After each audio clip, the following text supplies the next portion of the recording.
नमस्कार। Employability skills के लिए हम सभी को पता है कि अभी तक सीबीएसई ने क्लास 10th आईटी 402 के लिए एम्प्लॉयबिलिटी स्किल्स को 10 मार्क्स का रखा है।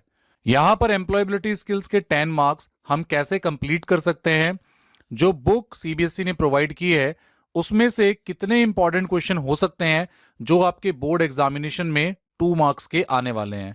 क्योंकि अभी तक के पैटर्न में सीबीएसई ने जितना भी कॉन्सेप्ट रखा है एम्प्लॉयबिलिटी स्किल्स के लिए बोर्ड एग्जामिनेशन में, वो 1 नंबर के एमसीक्यू क्वेश्चन और उसके बाद में आपके 2-2 नंबर के शॉर्ट क्वेश्चंस। तो यहां पर हमने एक कंप्लीट यूनिट वाइज 2-2 नंबर के शॉर्ट क्वेश्चंस की सीरीज तैयार की है। एक बार देख लेते हैं।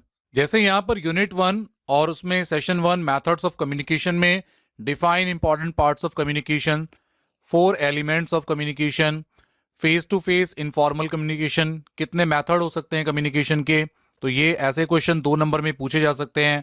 राइट मेथड क्या हो सकता है कम्युनिकेशन के लिए, तो उसके लिए टारगेट ऑडियंस है, कॉस्ट है, किस तरीके की इंफॉर्मेशन आप दे रहे हैं, क्या उसकी प्रायोरिटीज हैं, तो ये चीजें आपके सेशन 1 में कवर हो जाएंगी। ऐसे ही सेशन 2 में अगर वर्बल कम्युनिकेशन की बात करें तो what do you mean by verbal communication, और उसमें से कोई 2 कम्युनिकेशन आपको डिफाइन करने हैं, तो ये क्वेश्चन अच्छा 2 नंबर में हो सकता है। यहाँ पे interpersonal communication, written communication, small group communication, public communication, इनमें से कोई भी 2 कम्युनिकेशन के मेथड्स या टाइप आप बता सकते हैं। इसी तरीके से वर्बल कम्युनिकेशन की क्या एडवांटेजेस हैं और क्या डिसएडवांटेजेस हैं, तो ये भी 2 नंबर में क्वेश्चन हो सकता है। How can you be a good communicator, आप एक अच्छे कम्युनिकेटर कैसे बन सकते हैं। थिंक बिफोर यू स्पीक, आप क्या बोलने वाले हैं। Concise and clear, confidence and body language, ये सब चीजें डिपेंड करती हैं आपको एक अच्छा कम्युनिकेटर बनाने के लिए।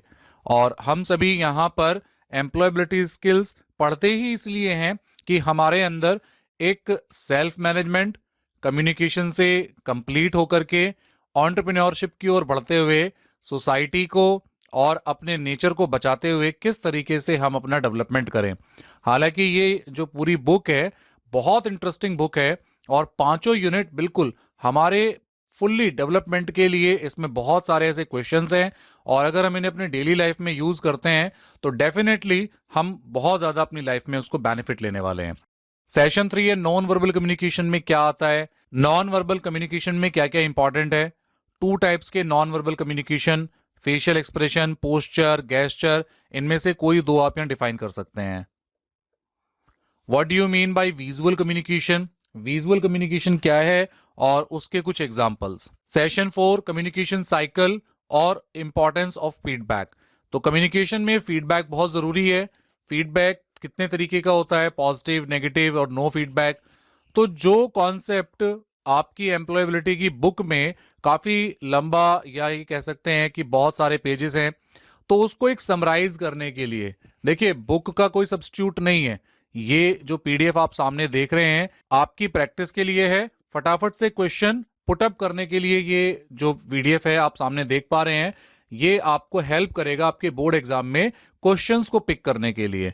तो कैसे क्वेश्चन आ सकते हैं और जितना भी अगर आप इसे ध्यान से पढ़ेंगे शुरू से लेके एंड तक तो आपको समझ में आएगा। एमसीक्यू क्वेश्चंस भी इन्हीं छोटे छोटे पॉइंट्स से बनते हैं, तो आपके छोटे छोटे पॉइंट्स एमसीक्यू की फॉर्म में आप इसमें से बना सकते हैं।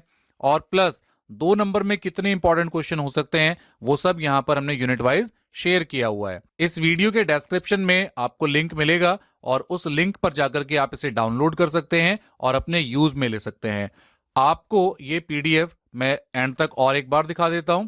यहां पर सेशन 6 है writing skill parts of speech, ये जो यूनिट है ये काफी सबसे बड़ी यूनिट मेरे ख्याल से कम्युनिकेशन स्किल की ही है हमारे पास में।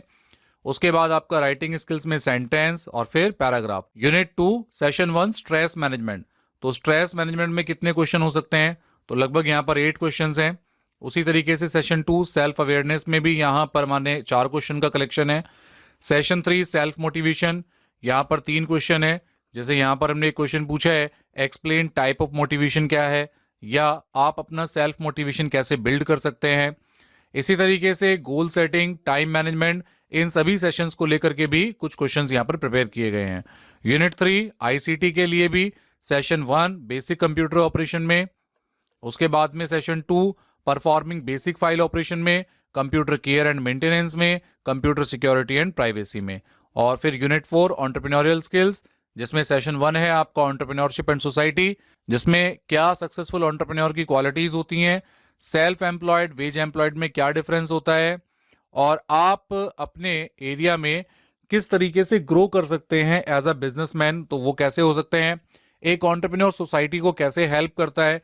तो ये वो छोटे छोटे क्वेश्चंस हैं जो आपको हेल्प करेंगे आपके बोर्ड एग्जामिनेशन में क्वेश्चंस को पिक करने में।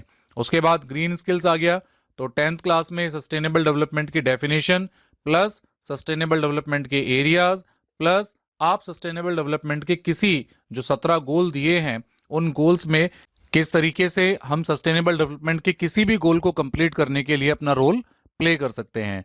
तो सेशन 2 यही है, role play in sustainable development, completing the sustainable development goals.